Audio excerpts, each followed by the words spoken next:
Hey, fellow crappers, it's your old buddy and your old pal, R.D. Reynolds here once again, WrestleCrap Radio.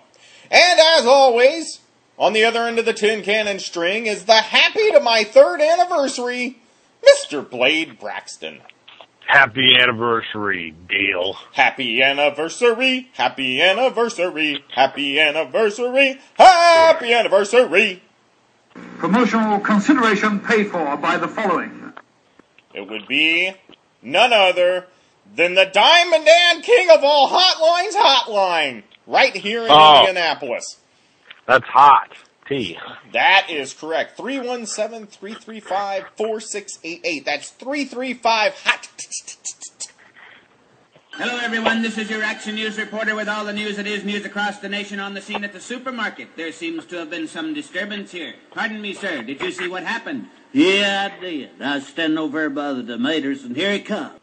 Brand new Pop-Tart. I don't know if you've seen them. You know how much I love Pop-Tarts. Knock, knock, Pop-Tarts. No way! Mm-hmm. How are they knock? They're frost. I'm just going to tell you what it says here. They're frosted berry who flavor. Wait a minute. Berry Boo? No, berry who. What?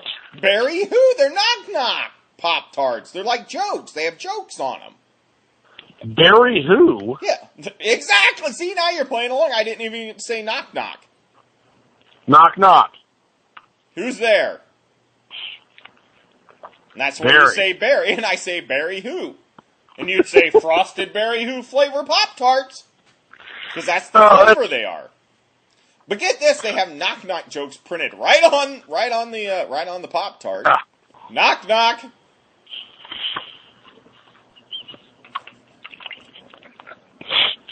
Hold on, I gotta get Crankor at the ready. I almost spit the beer out of my mouth on that one. Who's there? Thatcher.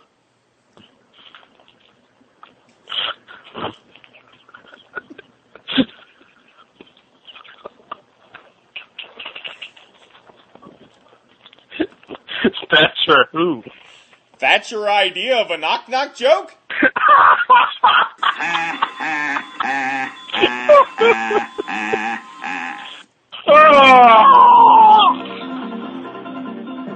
Oh!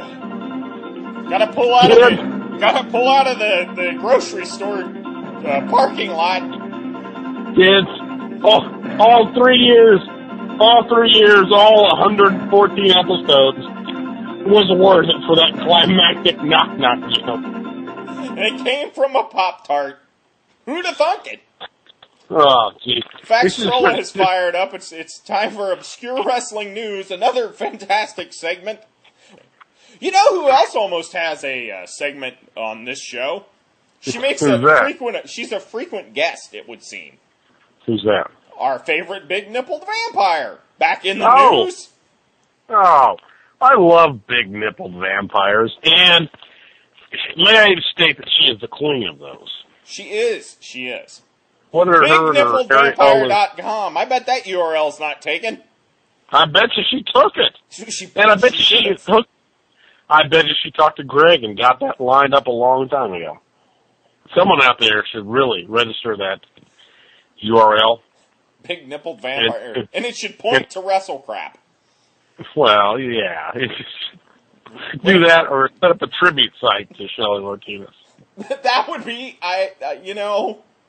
that may even be better. That's what I want. That's what I want for Christmas. Oh, you want the URL, BigNippledVampire.com? No, I just want somebody to register it and set the site up. Oh, she's back in the news. She's going to be on a Fox reality show. I don't know if you've heard about this, but she's going to be on America's Sex Symbol. I don't know if that's some type of reality show. It's kind of vague.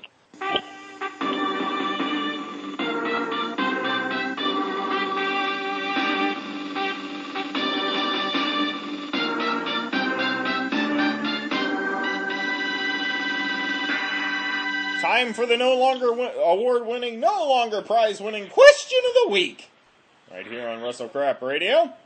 Question of the week this week comes from Terry Brass, the future of Lucha. He states, I'm a huge fan of the podcast. It is my absolute favorite in the whole wide world. But I need to ask, why does it always sound like Blade is eating during the broadcast? Tad annoying. Why does it always sound like you're eating on the show? Dude, that has to be my beard. Your beer? My beard. Oh, your beard. Dude, because I've heard that. I don't know. I do not know why. I heard. I read some post that some nerd made. Like, sound like he was eating during the show. It was very unprofessional. No. Yeah, it is unprofessional. Dude. Don't eat during... Dude, I'm not fucking eating. It's my beard. And it's just a new flip phone I bought. Yeah, here, hold on a second. I got a bag of Lay's chips right here, because I knew this was... Are they Quest Doritos? Oh, those things taste like horror. That was another 5-star segment on the show. All right, here's the thing. Okay, that sound coming from my flip phone where, I don't know, my beard hairs must do something. Okay, that's not eating. That's beard. This is me eating during the fucking show. Here, start talking to me, Gil. Okay, well, how you doing tonight, Blade? I hope you're doing well and everything's doing great. Really doing great. See? Hear the difference? I do, in fact, hear the difference. This is unprofessional. You need to calm down. You're getting very agitated. Very agitated. We've waited a long time for this. A lot of people thought he was never coming. Well, I mean, you've been talking about this for weeks. Pete is coming this week. Mm-hmm. I can't wait. We've been waiting and waiting for this. He teased us with the music, but now he's actually here. The day has finally come. Pete Gazer has arrived. So that's his name, Pete Gazer. Yes. Wow. This is going to be fantastic. I love the music.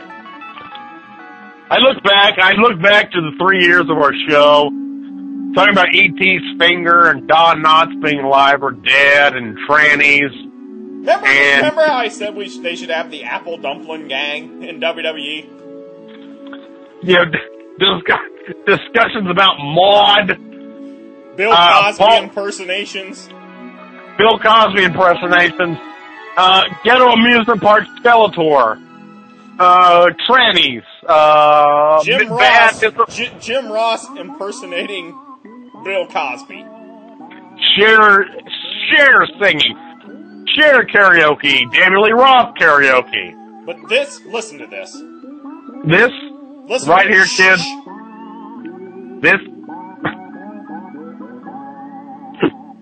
This could be the highlight of this show's history. The new WrestleCrap CNN correspondent, Pete Gazer. Pete, how you doing? My name is Peter. Do not shorten the Peter in my name. Now, why the hell do we have Mr. No Charisma and the Pillsbury Doughboy as the main event when you have my Alex Shelley? Unfortunately, Pete. Or s'mores, Joe. S'mores, Joe. I don't want to know what I can almost guess what the graham cracker crust and the chocolate is, but the marshmallow filling we probably really don't have time for. Oh, and on that note. Wait, before I go, I do have to answer the last email from Blade Braxton I got. Okay. No, honey, I will not get in the Katie Vick costume again for the third time. Somebody is mixing fantasy with reality there. The truth comes out. Truth comes out.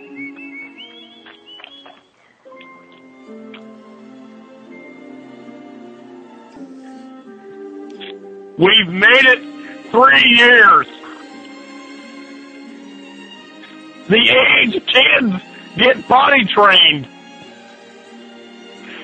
We'll still piss our pants.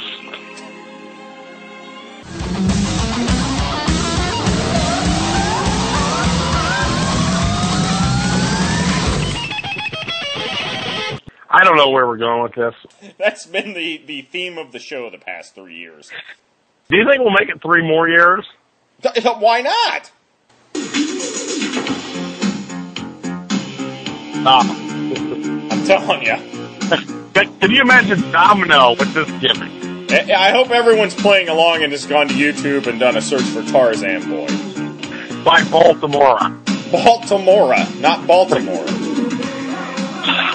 That's money. I can see Domino doing that. He's gone from the 50s to this guy.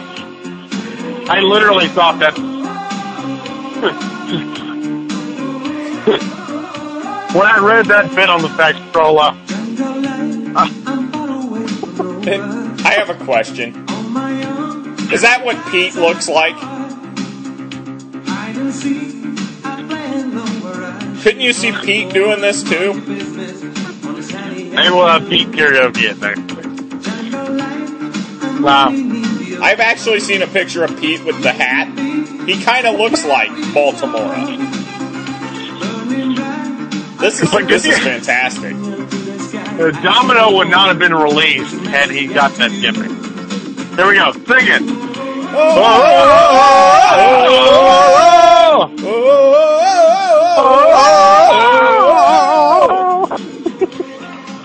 This is... Oh, here it comes. It's going to get to the refrain. Here, I think it's right here.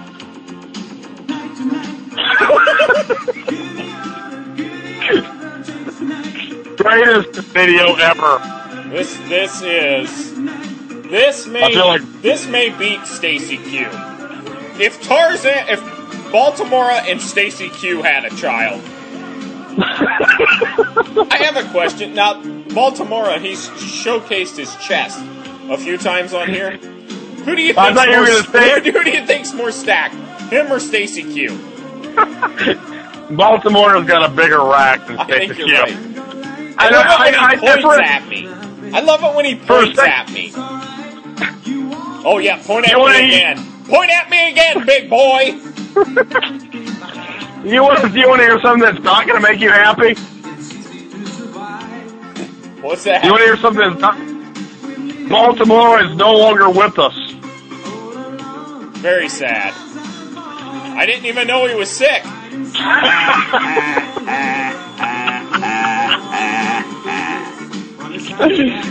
The show is in its zenith. It will never get any better than this. I love it when he points at me, and then he clutches his chest. I'm going to return to the indie scene as Tarzan Boy, dressed like this man. I think the white slacks... Point at me again. Point at me again, damn it! I like the comic book page references here. Very much so. Wonder if Madison would like that. That's what we should suggest. We should suggest to Madison that he goes to Marvel and pitches a Tarzan Boy comic. It worked for Baltimora. Look at that. That's a good look. Please point at me again or clutch your chest. I like that open hand palm shake he does there. There you go. And the white tights. He was shaking his moneymaker. And a moneymaker it would have been. A moneymaker it would have been for... Jesus H. Christ. It took 3 years for us to make a Baltimore reference on this show. Very sad that it's taken mission. Now we can just end the show. It's like the series finale.